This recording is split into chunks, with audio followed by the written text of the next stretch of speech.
മലയാള സിനിമയുടെ സുവർണ്ണ കാലത്താണ് നല്ല കഥാപാത്രങ്ങളെ കിട്ടിയത് എന്ന് പറഞ്ഞു.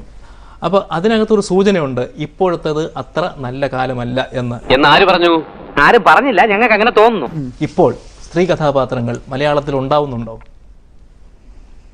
ഉണ്ടാവുന്നുണ്ടല്ലോ. അങ്ങനെ വരാൻ വഴിയില്ലല്ലോ. തലത്തിൽ കിട്ടുന്ന അംഗീകാരമുണ്ടല്ലോ, ഹിന്ദി സിനിമ അങ്ങനൊന്നുമില്ല.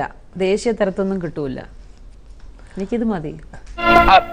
അല്ല അത് പിന്നെ നസീറോ അതിനുശേഷം മോഹൻലാലും മമ്മൂട്ടിയൊക്കെ ഒരു സമയത്ത് ഒരു വർഷം തന്നെ ഒരുപാട് സിനിമകളിൽ അഭിനയിച്ചിരുന്നു.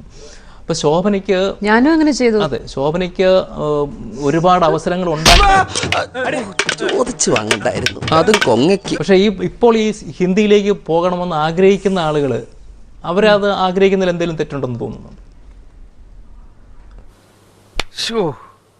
കഷ്ടം. അവരുടെ പേഴ്സണൽ ആഗ്രഹം തെറ്റുണ്ടോന്ന് എന്നോട് ചോദിക്കാനല്ലേ. ഡയലോഗുകൾ എത്ര നീളമുള്ളതും പറയാൻ കഴിയുന്ന ആളുകളുടെ കൂടെ അഭിനയിക്കുമ്പോൾ അതൊരു പ്രശ്നമായിരുന്നില്ലേ? ഇല്ലായിരുന്നു. അവരോട് ചോദിക്കണം. എനിക്ക് പ്രശ്നമില്ലായിരുന്നു. എനിക്ക് എപ്പോഴും പ്രോംപ്റ്റിംഗ് ആയിരുന്നു. ഒരു കാര്യം ചെയ്യാൻ വിഷമമില്ലാത്ത ശോഭനയ്ക്ക് അതിൽ മനസ്സ് കൊടുക്കാത്തത് കൊണ്ടാണ് എന്ന് പറഞ്ഞാലോ? നിങ്ങൾ പറഞ്ഞോളൂ. നിങ്ങൾ എന്ത് വേണമെങ്കിൽ പറയാലോ, പറഞ്ഞോളൂ. ഇതൊന്നും എനിക്ക് പുത്രിയല്ല, ഞാനിതത്ര കണ്ടേക്കണ്. അഭിനേത്രിക്ക് പൂർണ്ണത വരണമെങ്കിൽ അവരുടെ തന്നെ ശബ്ദത്തിൽ ഡബ് ചെയ്യണം ശരിക്കും എന്ന് ശോഭന വിചാരിക്കുന്നുണ്ട്. അപ്പൊ അങ്ങനെയെങ്കിൽ പൂർണ്ണത ഇല്ലാത്തൊരു അഭിനേത്രിയാണ് ശോഭന എന്ന് പറയേണ്ടി വരും. ഞാൻ ഇതൊക്കെ വളരെ കഷ്ടപ്പെട്ട് കണ്ടുപിടിച്ചതാ. ഞാനിങ്ങനെ മര്യാദക്ക് ഇരിക്കണമെന്നുള്ളൂ. ഏട്ടാ ഞാൻ മഹാ ചേച്ചേന് അറിയാമോ? ഞാൻ ഇംഗ്ലീഷ് സിനിമയിലെ എന്റെ വോയിസ് കൊണ്ടാണ് ഡബ് ചെയ്തിട്ട് നാഷണൽ അവാർഡ് വാങ്ങിച്ചു. ആളൊരു ഭയങ്കര തന്നെ. അത് നിങ്ങൾക്ക് ചെയ്യാൻ പറ്റില്ല. അഞ്ചാറബത്തൊക്കെ എല്ലാവർക്കും പറ്റേ.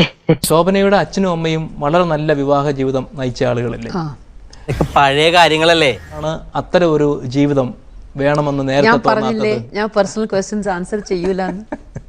എനിക്കിതൊന്നും മറുപടി പറയാൻ അറിയാൻ വേണ്ടല്ല, പക്ഷേ ഇത്തിരി സംസ്കാരം ഉണ്ടായി. ക്ഷമിക്കണം, ആളറിയാതെ പറഞ്ഞു പോയതാണ്. ഫാമിലി എന്ന് ഉദ്ദേശിക്കുന്നത് എന്താ? I don't like your attitude. എനിക്ക് തന്നെ ഇഷ്ടമാവുന്നില്ല. ഫാമിലി നിങ്ങളുടെ ഉദ്ദേശത്തിൽ എന്താ? നിങ്ങളുടെ വൈഫും പിള്ളേരല്ലേ? അതെ, അതേപോലെ എനിക്കും. സമ്മതിച്ചിരിക്കുന്നു കോട്ടപ്പള്ളി. അപ്പളേ നമ്മൾ പിന്നെ വരാം.